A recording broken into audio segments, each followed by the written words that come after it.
You know what I'd like to do when I'm hanging out with Lou Rock? I like to look at some baseball cards and I like to talk about some baseball cards. maybe rant a little bit. So Lou, what's your take on my on my rant subject matter of graded cards? Brother, I think you're spot on. When I first saw it, I think it was a Dallas video. When Dallas was the spot to be like 6 months ago.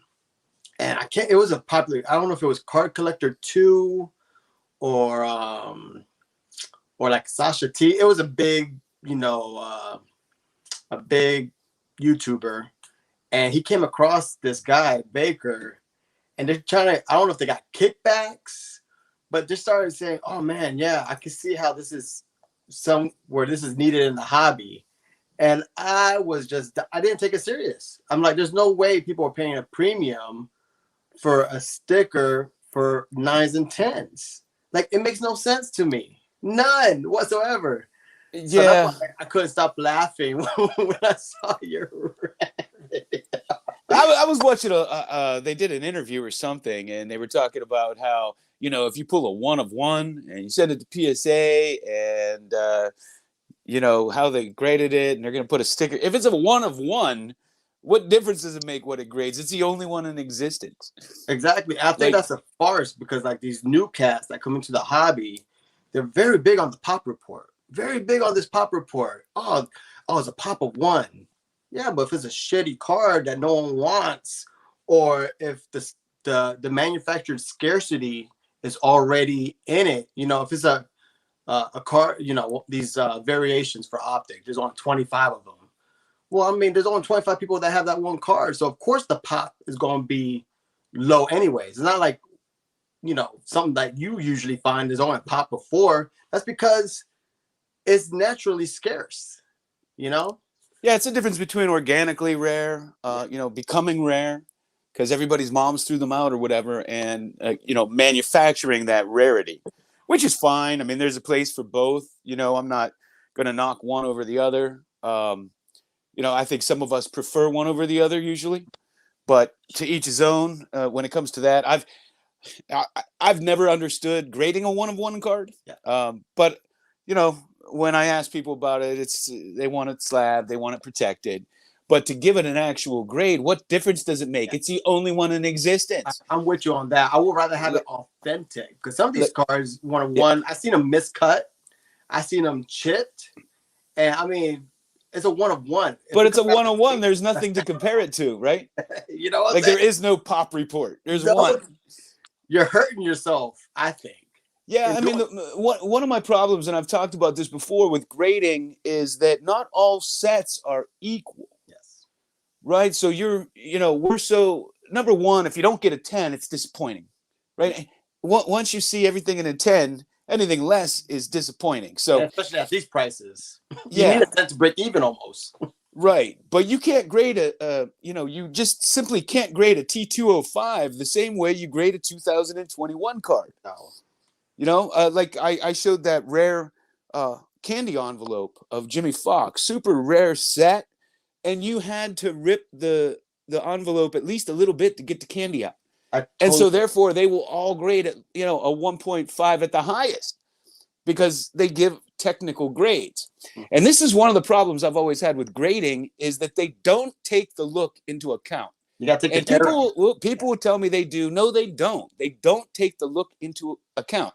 That's why oftentimes, these new guys, they're not familiar with these cards. They don't know that it's really hard to find a 1976 George Brett that's perfectly centered. Yes. Right? Like I'll buy every one I find. I just bought one today, another one, because they're hard to find perfectly centered.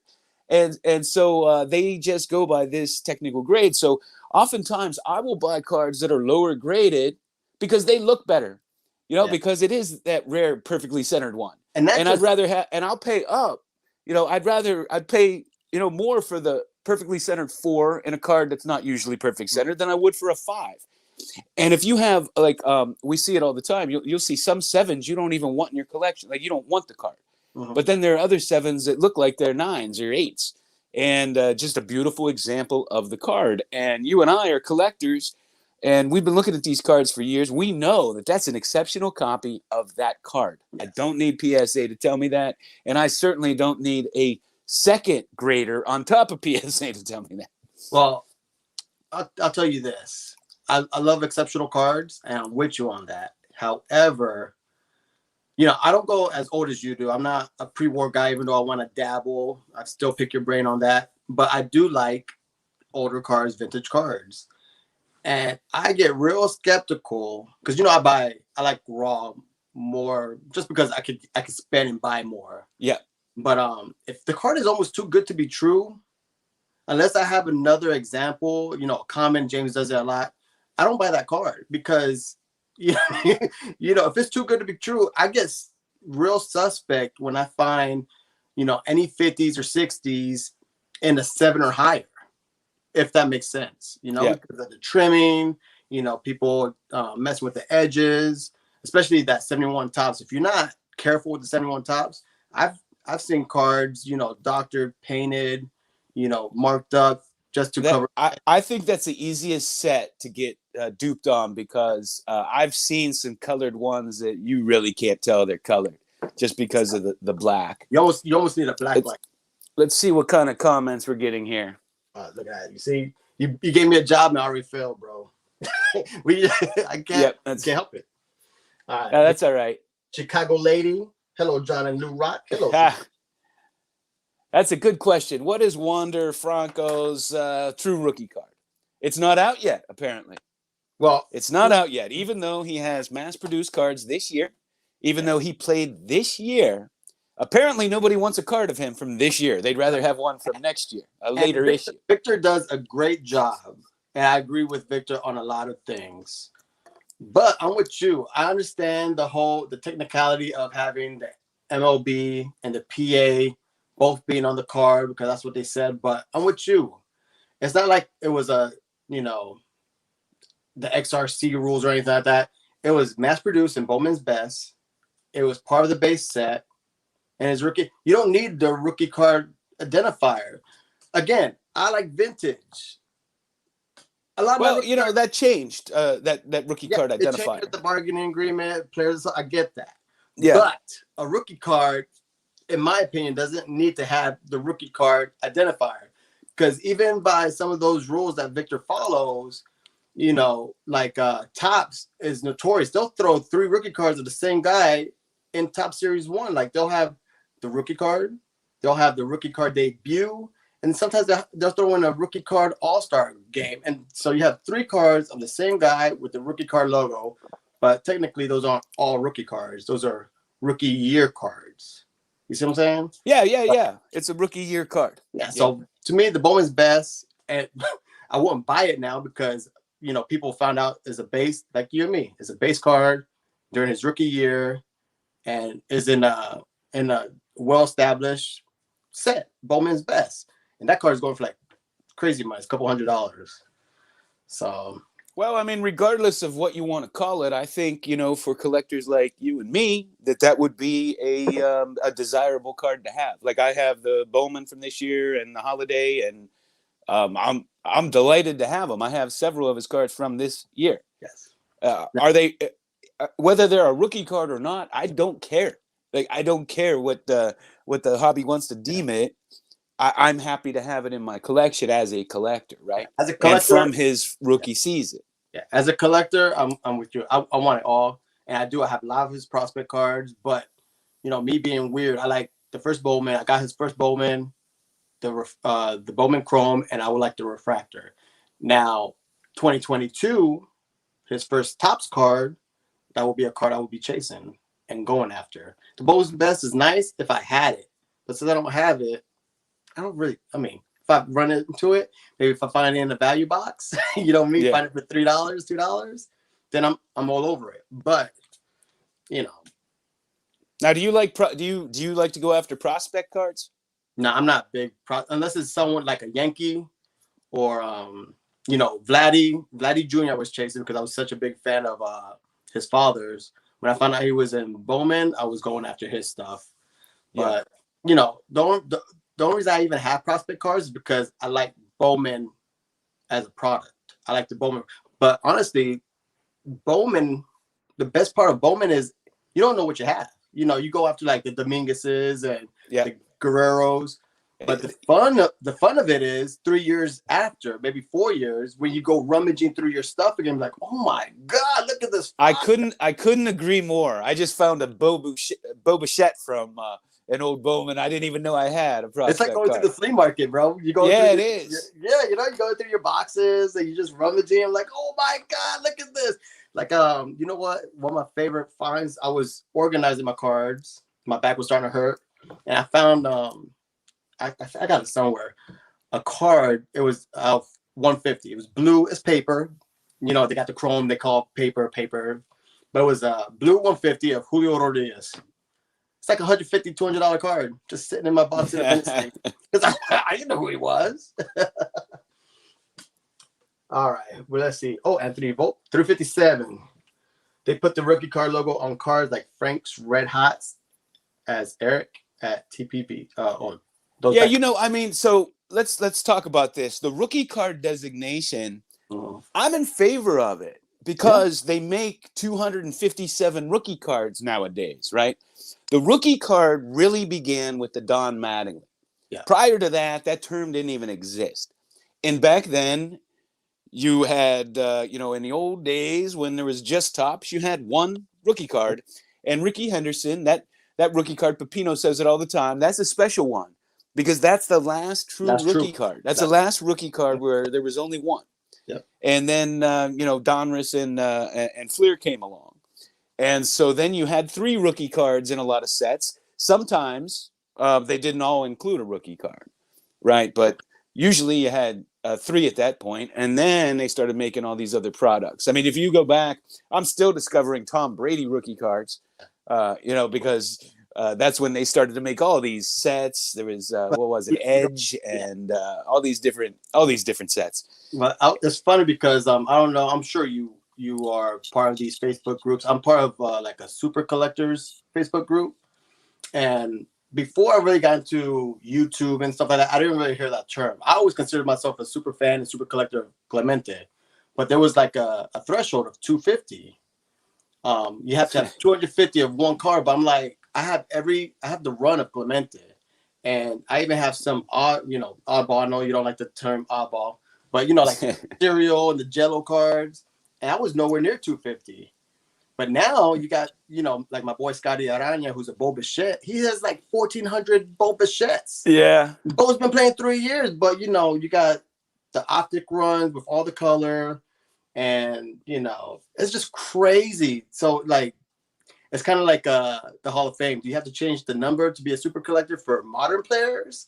Because you could do a run on, if you do Nolan Ryan, that'd be a nice run because he played for a while, but if you do a run on Sandy Koufax or Thurman Munson, you're done. You know what I'm saying? That's like 9 cards. It's attainable. Now, Nolan Ryan, I mean, when he was at the peak of his popularity, probably the early 90s there, I mean, everybody was putting him a card. I mean, you could buy cases of Coke. They had the Coke cards, and they give you a pack. I have those, and just everybody was making those. I think isn't he in a Mother's Cookie set? I think he has a few of those. Mother's Day. He's in the Kellogg's, like because Kellogg's had the 90s, 3D, kind of like, the old school 72, 71, 70s of Clemente and all that. What's baseball collector got? Hey, Mike, I'll take your wonders. No problem. I'll take them. It's a difference between being a collector and well, 2 things. Number one, in investing, for instance, when you get to Beckett magazine and they always outline the hottest cards, right?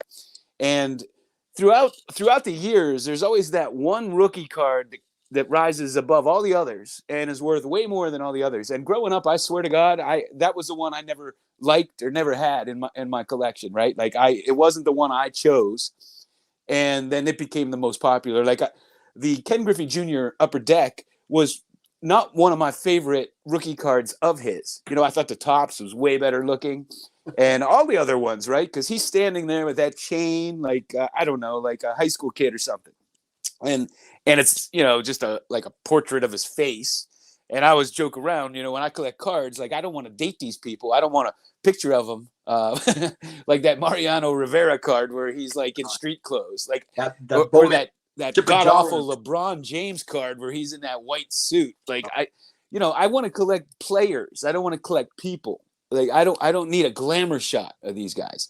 So anyway, that's where I've always been. But then you get on that Beckett, and collectors, for whatever reason, one of them goes to the top, and then once everybody catches on that that's the one to have, it's like it spirals, right? Everybody jumps on that bandwagon. Whether that's the nicest card or the shortest printed card, it really doesn't matter. Once the hype's out there, then that's the one everybody wants. My man, New York's fan. So when do we talk about the investment potential of the Donruss Optic Michael Porter Jr. rookie card? You ain't gonna hear investment from us, homie. However, with this new Fanatics news, I am a little sad because I am a rated rookie fan, and I think that's gonna die with that Fanatics deal. I mean, I gained so much respect for Fanatics as a company and their management. It's like, man, just a fabulous deal. Their IPO's coming out. I'm thinking about investing because they're savvy, man. You got to hand it to them. I was real impressed. I mean, first they devalued Topps. Weren't they like $1.5 billion or 1.5 billion like a year ago? And then they Topps, they were devalued overnight, right? Overnight. Insane. And then they took advantage of that to buy them. Oh yeah. And I think they did them a favor by giving them 500 million.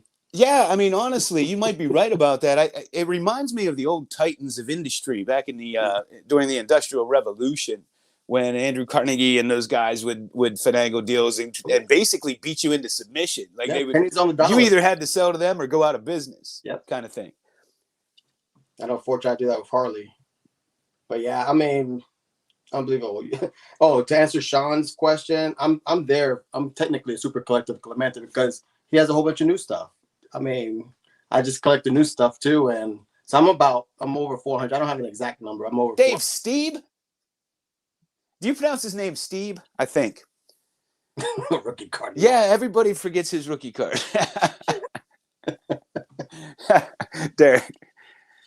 Now the Jose Canseco was my first. He was a solid player. I don't mean to make light of that, but yeah, I mean, the thing is for the older era, and it goes again to so many new collectors who are doing it for, because it's the hot thing to do, because they're now worth a lot more than they are because they were baseball fans or ever watched those old players in the 80s. Like, they don't know who Tony Oliva was, and it's a shame. But so there's two different factions of the hobby, really, and that's people like me and you and Derek and people, Sean Tiford, who loves the history and loves the game and all of that good stuff. And then there's, the people that jump into it, like the art market. Well, look, I'm a red-blooded American. I believe in capitalism. If you can make your money, go make your money. But there is so much stupid money right now in the hobby. I mean, to go back to your whole graded cards are getting graded, it's insane to me. I mean, they pay him to grade a card that they just paid $150 to get graded. Yeah, but why do you send it in the first place if you don't trust the grade? Now I get this, right? I touched upon it earlier. They give you a technical grade. Yes. So not all threes are as desirable, but we know that. But as a collector, you're going to choose that one that looks best to you, right? This is why I always say buy the card. The old adage that everybody says, buy the card, not the grade. But I buy all my cards. I hand select every card I purchase, and it is based on the looks of the card, right? For the most part. And I agree with you with that. But, when it comes to grading companies, since I like vintage, I do lean more on SGC. And I laugh at these companies that we use AI or machine technology or computers. You can't compare a car from 1961 or even a 71 Topps to the cars today, because the cars then were for kids, the way they were distributed, the way they were packed, the way they were cut. That wasn't on the mindset of the companies producing these cars. Nowadays, you know, Optic, people get pissed off when they rip a pack, you know, pack fresh, send it, and get a 9. It's like, Yep. these cars ain't supposed to be 10s anyways. If everything was a 10, is it truly a 10? Well, I mean, nowadays, people kind of get mad at me when I bring it up, but when they first started grading like brand new cards out of packs, I thought that was the biggest waste of your money you could ever do, because it's like you said, in the old days, there was those cards weren't 10s coming out of the pack. They weren't even 9s in many cases, right? You would have they could get dinged corners, centering problems, cut problems, all kind of surface issues Oh, and dots and. But wax. now these cards are like shiny.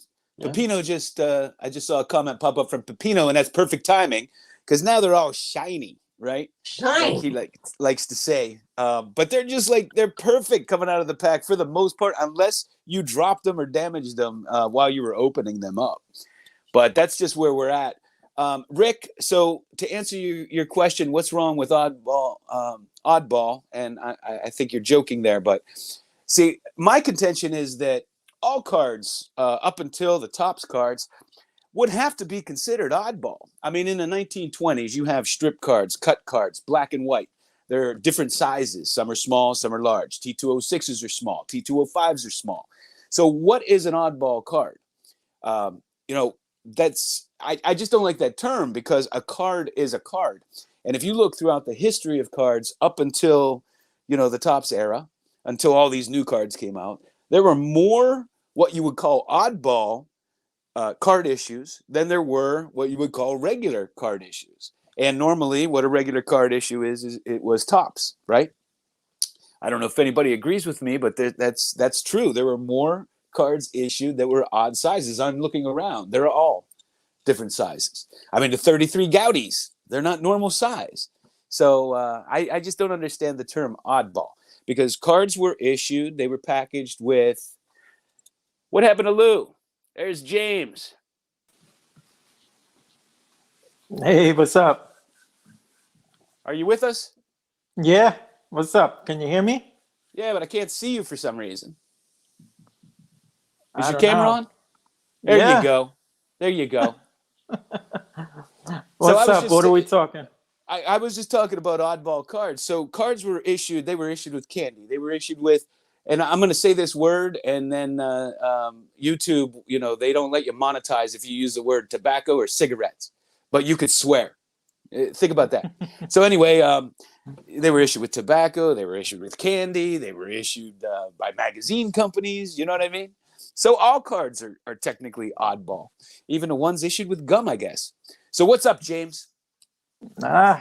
You were very excited when you saw this thing where they give you a 10% grade on certain grades, and I found it ridiculous. But yeah, I felt like coming on, talk a little bit about this.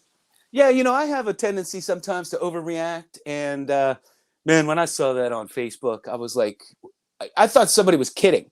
I literally thought somebody was kidding, that we are now grading slabs. Well, it started with PWCC giving the A's and eye appeal and all that. And you saw people paying more money, whether it was 10%, 15% more, because of that 30% or 10 percentile thing.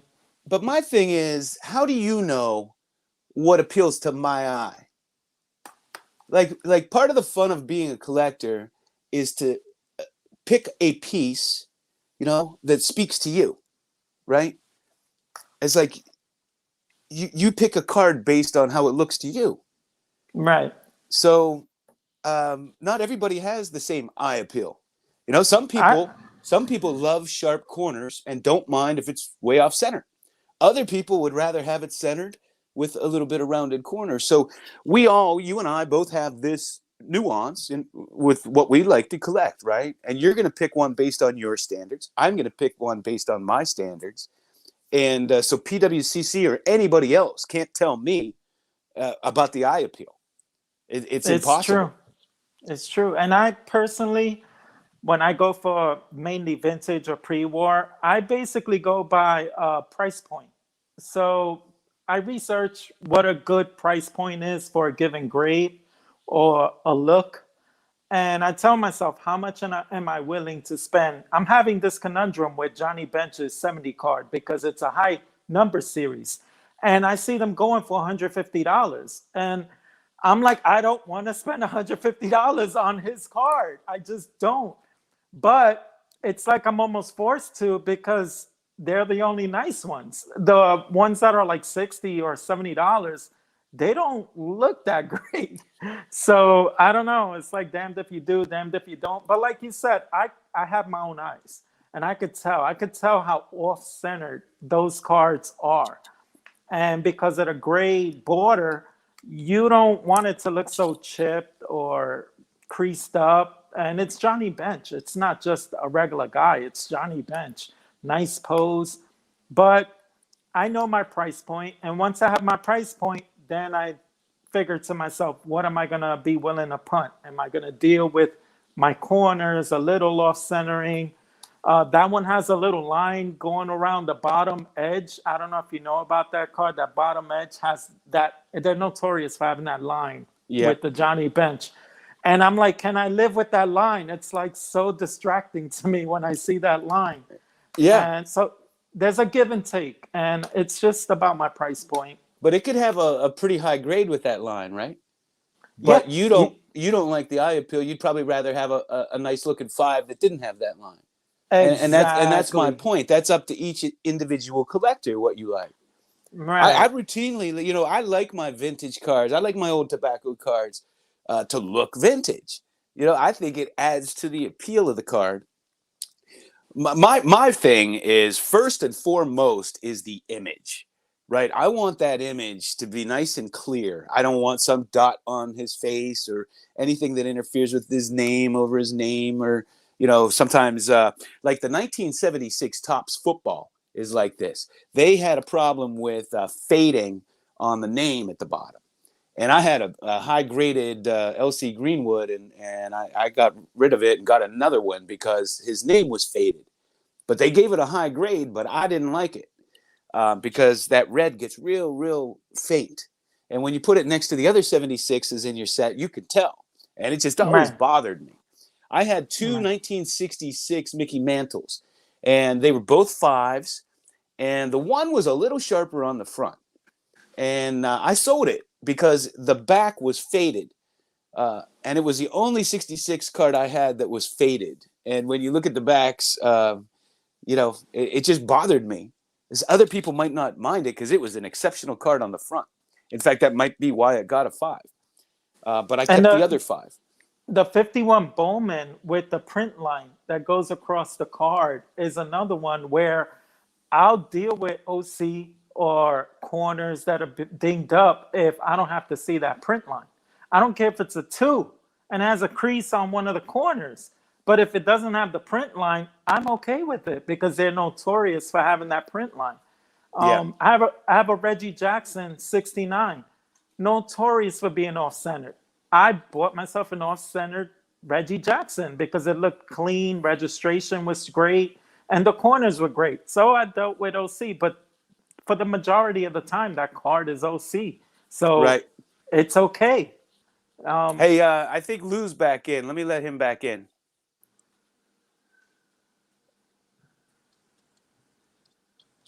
Where'd you go? I was sabotaged by James. Hey, you can't upgrade from this. This is where it's at, homie.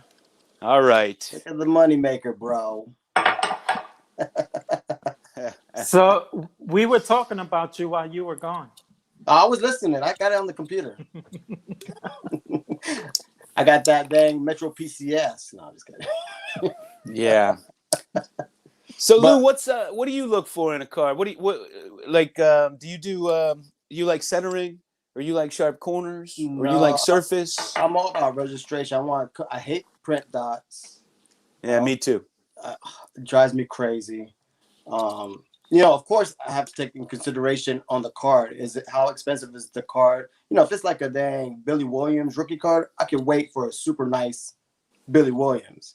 But if it's like a Willie Mays, like a 54 maze. That I go back to the 54 Bowman maze because I had the opportunity to get it, and because the image wasn't that great, I'm like, maybe I'll find another one. But for $80, I'm never gonna find a 54 Bowman maze because it was but there was a pinhole on it that drove me. Pinholes is probably the one thing I cannot overlook. I hate pinholes. Maybe on a Venezuelan or like a 52 tops mantle, but I just hate pinholes. I can't, like, it will drive me crazy. You know what? So a lot of the cards I collect, like you can't be that picky. Like there's only 3 of them, or there's only 4 of them, or 10 of them, or 20 of them, or whatever. And to be honest with you, if the pinhole is very, very minor on a vintage rare card, it doesn't bother me if it doesn't take away from the look of it. Yeah. It really doesn't bother me as much as paper loss or some flaw, like, over a main part of the card. Yeah, I get that. You're on another level, homie. You're on another level. You go after cards where there's a handful of cards. But I'm post-war. I'm from 50 to today. So I can find my card. You know what I'm saying? Yeah, I was when I first got onto Facebook card groups and stuff, there were I don't know, some people collecting modern, and they were like, why would anybody have an old beat up card when they could have a shiny new one? And that was their take. And I mean, like I always say, you collect what you want, and we all have, it's our hobby. You collect, your collection's yours. But I just, it just struck me that he doesn't really appreciate like the history of the cards and what they are. You didn't pull out a shiny card in 1910. It just didn't happen. And they're not all beaten up, but if you're young and you grew up in this era of shiny prisms and stuff, then those old cards would look beat up to you. I mean, just because they're old. And that's part of the authenticity, the story, because I mean, most of these cards are, like I said, I'm trying to dabble, I'm trying to educate, but like these tobacco cards, they're going to be staining. There's going to, like some of these cons cards, there's going to be staining because it was right on the product. It was on the food. It's going to absorb that moisture or oil, whatever was on. It's just part of it. Yeah. So in fact, like Drake's 1950 Drake's came in cakes. I can tell if they're authentic by smelling them. You can still smell the cakes on those things. Cons wieners, sometimes they'll have faint, or the Briggs meats, or any of those hot dogs. Sometimes you'll see the actual, hot dog lines in a lot of them. That's a lot of them were just put right in there with the hot dogs. See, you don't need to slab it for authenticity. Just smell it, bro. Just smell it, man. I mean, but the thing is I always say it's sad. It's sad to some regard because many people never felt a card. Like if you only have PSA slabbed card, you've never felt a card. You've never smelled a card. Like there's what is it? The T213, I think. They're a coupon. The number's escaping me at the moment. I think it's 213 or something like it. Anyway, it's a coupon card, and they look like T206s. But if you had them raw, you'd know immediately they weren't a T206 because they're a real paper thin kind of a card stock. But when you see them in a PSA slab, you would have no idea that's how they are. You want to hear something funny? So I'm not gonna put anyone on blast, but I get emails or messages saying, "So you let Bob just handle the cards, rip open packs and just let." I'm like, how else is she gonna learn? These new kids, they buy it straight in slabs. They're buying like base cards in slabs, $20-$30 a piece, but they never held it, felt it, smelled the cardboard. I have all kinds of vintage cards just in penny sleeves, but you can still smell the cardboard. And she's like, "Daddy, why do you have all these old cards?" I'm like, "So you can learn. This is education right here." And yeah, I mean, I'm not letting her handle any of my like Hall of Famers, but she needs to learn how to put it in pages. She loves top loading cards. And yes, there's a couple bumps in the road in the learning process, but how else is she gonna learn? Like today, we were so excited because we finally found packs. She's like, "Daddy, can we open packs for the video?" So we were at Target buying LOL dolls and found some packs. And she dropped, I was like cringing because she's like, "Daddy," because she loves doing the scanners at Target. And she drop these suckers so bad. I almost don't want any fire because these things are going to be dinged up, but I couldn't help but laugh.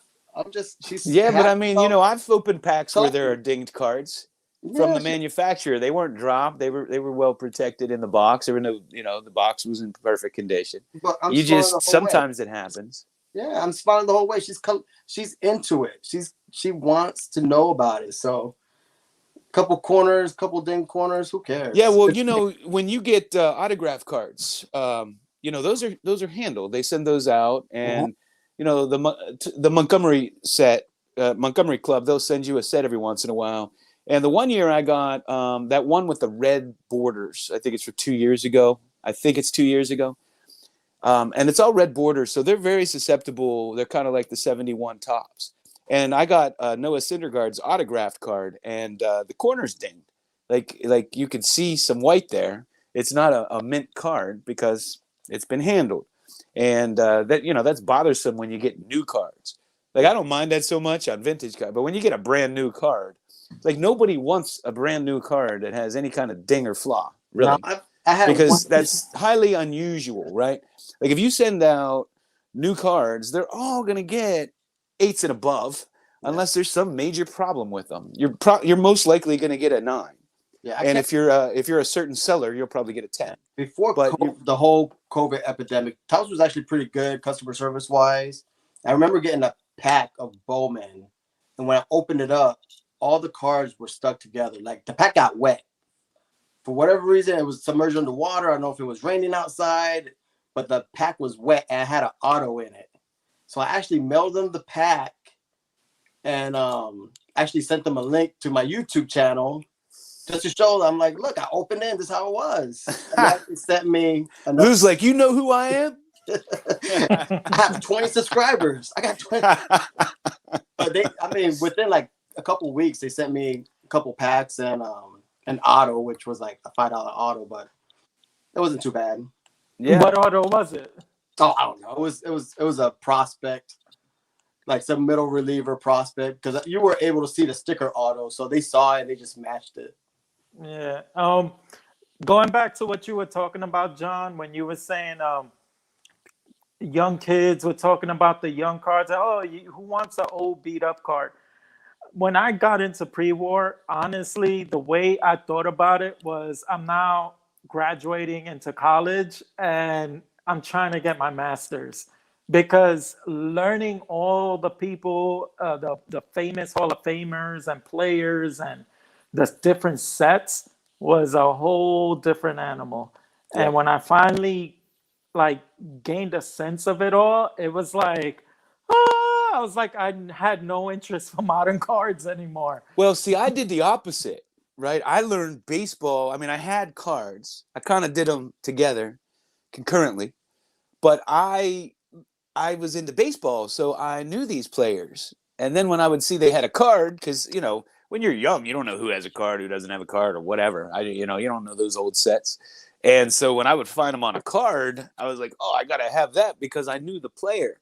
So it was kind of reverse. I didn't buy them because they were a great player and I thought they were going to go up in value. I bought them because, holy cow, I know this player. I read all about this player. This is a great player. I want to have, him on a card. I want to have his card. But this also goes back. I'm reading Hardball Crazy, another knowledgeable cat in the community, super knowledgeable. Love his channel. But he's like, the only way to keep your cards in 1910 were in shoe boxes, tins, taped in photo albums, no top loaders or one touches back then, which is true. I mean, if you had a like-minded individual who enjoyed the cards back in the day, there was nothing specially tailored for cards. You just kept it in a box, you kept it in an album, so it's going to be naturally damaged like that. Yeah, I'll tell you. I remember, when they started coming out with the top loaders and everything, and when they first came out with them, you would just put them straight in the top loader. And the top loader would sometimes do more damage than if they were loose, because they might, like, the corner would hit up against the side of the top loader. There were no penny sleeves, right?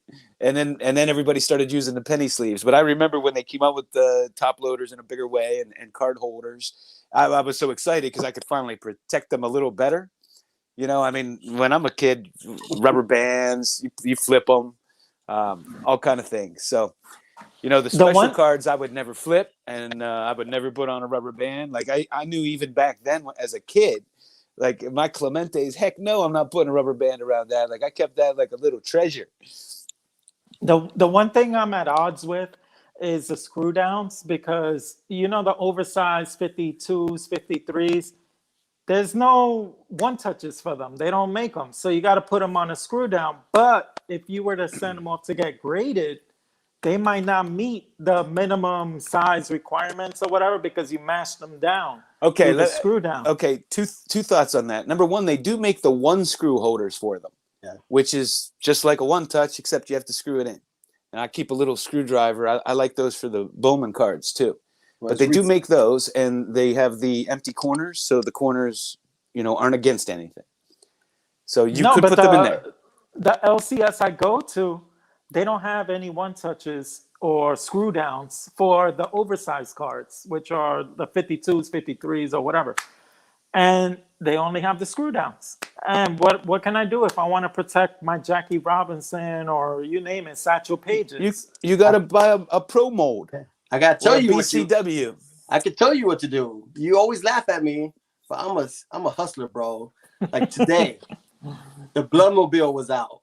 And I went to the Bloodmobile. I got my $20 gift card, and guess what I'm gonna do? I'm gonna go on Amazon and buy sleeves and top loaders for all that stuff because I hate buying it. I love buying products, man. I tell you all the time. I love to curate my collection. Yes. I used to go to the card store and come home with a big bag of pennant holders and holders for this and card holders, and man, I just have me a few hours of fun. Yeah, I'm with you. I love having it. I just don't like spending because to me that's money I could be using for cards. Well, I'm with you on that. And that's one of my problems with sending in, you know, all the high price for grading. Like I told you, it would cost me $1 million to grade all my cards. Now that's just absurd. And you know, if I want to grade like a, you know, I don't know, like set registry, for example, if I want to send out 700 common cards, I think of, man, I could have a Babe Ruth for that, or I could have a Clemente for that. You know what I mean? I was gonna say it will cost you $1 million because PSA, don't they charge you based on percentage? Like if it's a high enough. Well, it's based on value, but just the sheer number of cards I have. I mean, I have near complete sets from, you know, very long ago, you know, through the 80s into the 90s. So I'm just saying, if I graded every card well over 100,000, I might have 200,000 by this point. So come on. I mean, even just at $1 a card, if it was $1 a card to grade it, I would be out of fortune. That does just $1. And no, then they charge you more if it's whatever they deem the value is, right? Like I could put whatever and they could change it, right? And charge you later or you don't get your card back. Is that how it works? I'll be honest with you, since COVID hit and since they were taking a year to grade cards or 7 months, and since they raised the prices, I have not sent a card in since. Because I just won't pay that. And then I'm hearing about all these people that are waiting close to a year for their cards, and then they're getting upcharged, you know, because the values have gone up by the time they get to grading them. I mean, when you send it in, and then 7 months later, that card could be double or triple. Yeah. Yeah. I have about 100 cards that I want to get graded. I just can't send them in because it's too much. I'm gonna spend so much money just to see a grade on it. Like that's nuts. But I do want to have the relief that what I bought is authentic. But at the same time, I could use that money for Chrissy Mathewson and a Cy Young because that's what it's gonna end up costing. It's gonna cost over $1,000. I want to circle back to something you said though, and that was the idea of the screw downs. You know, those big thick ones. Yeah. Now, everybody kind of agrees that you shouldn't use those, that they're going to ruin the card and they're going to flatten them out and this and that. Well, I have to tell you, I know a lot of people that have used those over the years. And when they send them in for grading, they get high grades. I had cards stored in those for 20 years and I got good grades on them. Mm-hmm. And so there is I don't know if it's a wives' tale or the belief, and I don't know if there's any truth to it whatsoever. Because I have not personally witnessed any card being hurt in one of those, except for I had an oversized newer card in the early 2000s, a hockey card. Thank God he ended up being a scrub, and so I don't miss it. But I had put an oversized shinier card in one of those just because I didn't have a holder, like you're saying. And back then they didn't make like they make these now, that I could have put it in, but back then they didn't. Anyway, when I pulled it out, I couldn't get it off. It had stuck to the slab, wow. and you have to kind of dig it out. Yeah, I seen the 93 SP. And that's kind of like when Jeter with the foil with the 93 SP Jeter, they didn't put it in a penny sleeve, and when they tried to take it off, it just ripped it in half. Yes. Now, with the screw down, I believe it just depends on personality. I'm sure John was just like me, very OCD when it came to. I counted the number of turns on all 4 screws. So all my, I didn't have many, but I was very careful not to like crush it, because I've had friends where they screw it so much where they actually crack the case. I'm like, bro, you think that's good for the card? So I think I seen the authentics from people who claim that it came from a screw down, because the edges were like, smushed down. They could tell, but I used to love those thick lucite's because for the first time I saw them, because the cards look so amazing in them, and they're thick, and they just sit there like a museum piece. It looks super important, because it was like and they even used to make black cases for them. Yeah, and I remember when they ran out of those black cases, everybody was trying to you'd go try to buy them secondhand. But they just look so good on there, like you have something special. Now I got to the point where you can't store those; they take up too much space. But when you have a card room or something, especially under a black table, they look like SGC holders, only almost 3-dimensional because they're so thick. Like they have the half inch and then the 1 inch. Well, I had to have the 1 inch, man, because the half inch doesn't look very special. But that big thick 1 inch, that looks great.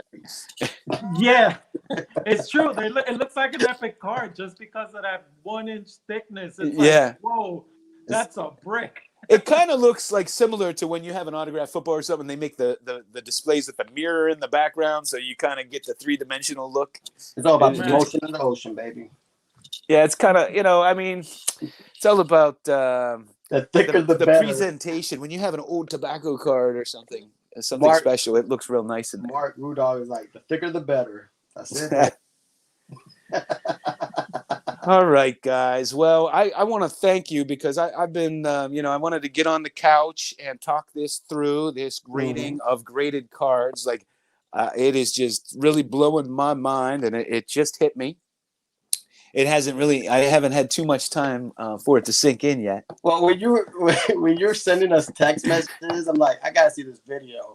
And then you're like, I'm out of the hobby. I'm like, so we lost our fourth on the national? I'm like, we're not road tripping it no more?